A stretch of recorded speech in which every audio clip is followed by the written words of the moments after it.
ดงามดีป่องซองวังขีสาวงามนักหนาอยากเมื่ออายได้มาพบน้องแก้วตานับว่าเป็นหนึ่งห้วยมอวังเหืองามเอาเหลือแสนดีลาบลื่นหน้ามอนอายยังคะหนึ่งสวนลำพึงคิดถึงบัววายงามสาววังเวียงเจ้ามีชื่อเสียงดังก้องลือนามจนอายเฝ้าติดตามน้องขนตาดำผมงามคิ้วกงเคยคู่น้องนางเคยฝากความหวังด้วยใจซื่อตรง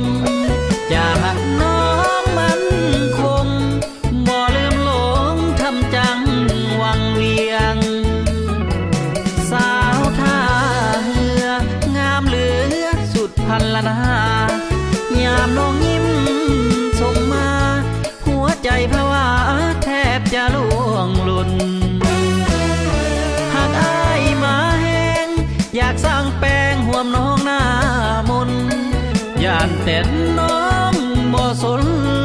น้องคนงามคงบ่ใจด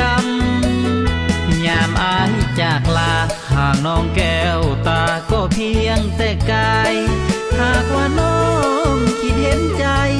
ขอสามไว้น้องจงคอยท่าอายขอฝากเสียงเป็นสำเนียงเสียงเพลงบ้านนาน้องอย่าได้ลืมลาคิดถึงคนตาทุกลมหายใจ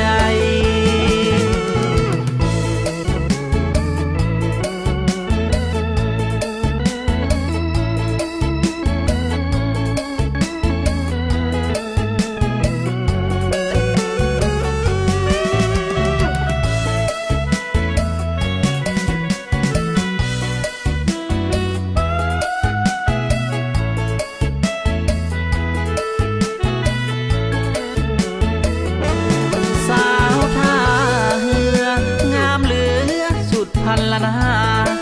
ยามน้องยิ้มส่งมาหัวใจภาวะแทบจะล่วงหล่น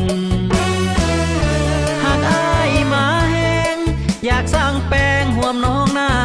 มนย่านแต่น้องบ่สน